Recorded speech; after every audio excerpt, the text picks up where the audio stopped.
அருமையான உளுத்தம்பருப்பு bonda. Hi, hello, வணக்கம். தோசை டு பீஸா உங்களை அன்புடன் வரவேற்கிறது. நான் கான்ஸ்டன்ட் ஜெயக்குமார். உளுந்து போண்டா எப்படி செய்கிறதுன்னு பார்க்க போகிறோம். இந்த உளுந்து போண்டா வந்து உண்மையிலேயே ஆரோக்கியத்துக்கு ரொம்ப நல்லது. அதே நேரத்தில் சுவையும் ஒரு நல்லா இருக்கும். இதுக்கு சாயந்தர நேரத்தில் நம்ம வந்து ஒரு தேநீரோடு இதை சாப்பிட்றதுக்கு ரொம்ப சுவையாக இருக்கும். வாங்க இந்த அருமையான உளுந்து போண்டாவை சுலபமாக தப்பில்லாமல் எப்படி செய்கிறதுன்னு பார்க்கலாம். இது ரொம்ப சுலபமாக அழகாக சீக்கிரத்தில் செய்யக்கூடிய ஒரு அருமையான தின்பண்டமாகும். இந்த உளுத்தம்பருப்பு நம்ம வந்து ஊற வச்சுருக்கோம். அதை வந்து 1 மணி நேரம் ஊற வச்சா போதும். அதுக்கு மேலெல்லாம் மறந்துட்டேன் அப்படின்னா நீங்கள் கவலையே பட வேண்டாம். ஒரே 1 மணி நேரம் ஊற வச்சு அந்த தண்ணியை முழுவதுமாக வடிச்சிடுங்க. தண்ணி முழுவதுமாக வடித்த உடனே நம்மளுடைய மிக்சர் ஜாரில் போட்டு நல்லா அரைச்சி எடுத்துக்கலாம். கிரைண்டர் உபயோகப்படுத்துகிறவங்க கிரைண்டர் உபயோகப்படுத்தி அரைச்சிக்கலாம். பார்த்தீங்களா, தண்ணியே இல்லை. அதுக்காக தான் நான் உங்கள் முன்னாடியே இதை போட்டு காமிக்கிறேன்.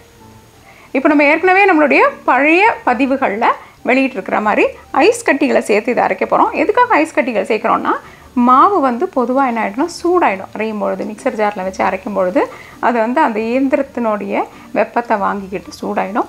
அதை தவிர்க்கிறதுக்காக ஐஸ் கட்டிகளை உபயோகப்படுத்துகிறோம். அதை தவிர தண்ணி சேர்க்கல இல்லைங்களா, இந்த ஐஸ் கட்டிகள்லேருந்து கொஞ்சமாக தண்ணி இதுக்கு போய் கொஞ்சம் கொஞ்சமாக அதுக்கு போகும். அப்போது மாவு நல்லா அரைப்படும்.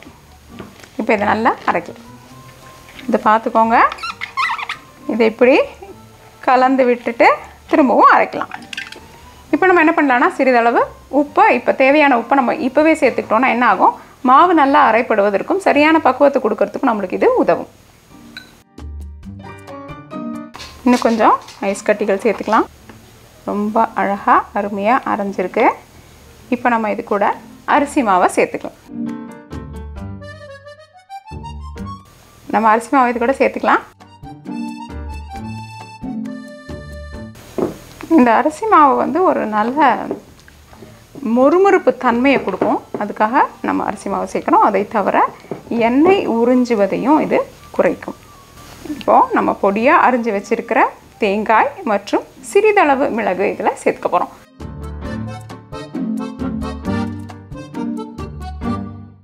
இப்போ போண்டாக்கில் எடுத்து நம்ம சூடான எண்ணெயில் போட போகிறோம். மிதமான தீயில் இருக்கட்டும்.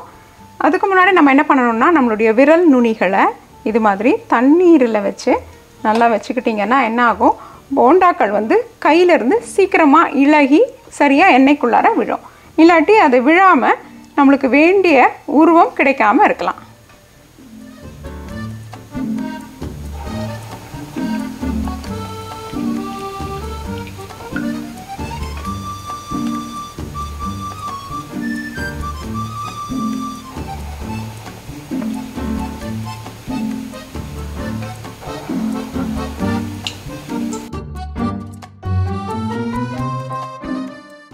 கைகளெல்லாம் நல்லா கழுவிட்டு தண்ணி பட்டுடுச்சுன்னா நல்ல ஒரு துணியில் கையின் ஈரப்பதத்தை குறைச்சிடுங்க, தொடச்சிடுங்க நல்லா. அப்போ தான் தண்ணி தெளித்து எண்ணெய் நம்ம மேலே தெளிக்காமல் இருக்கும்.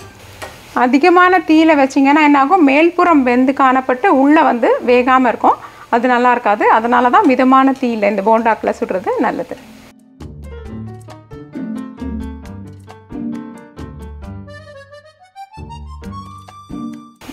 எண்ணெயின் சத்தம் வந்து நல்லா அடங்கிட்டே இருக்குது.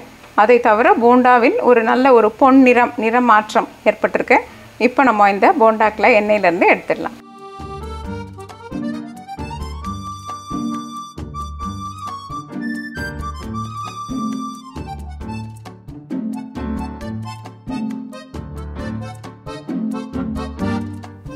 இந்த சுவையான ஆரோக்கியமான உளுந்து போண்டாக்கள் எப்படி செய்கிறதுன்னு பார்த்தீங்க இல்லையா? இந்த போண்டாக்கில் செய்து பார்த்து உங்கள் கருத்துக்களை எங்ககிட்ட பகிர்ந்துக்கோங்க.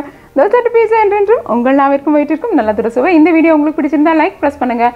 தோசை டு பீஸாக்கு மறக்காமல் சப்ஸ்கிரைப் பண்ணுங்கள். இந்த சப்ஸ்கிரிப்ஷன் முற்றிலும் இலவசம். மற்றும் உங்களுடைய பிரின்சிபல் ரெசிபீஸ்க்கு dosa2pizza.com விஜயம் செய்யுங்கள். நன்றி, வணக்கம்.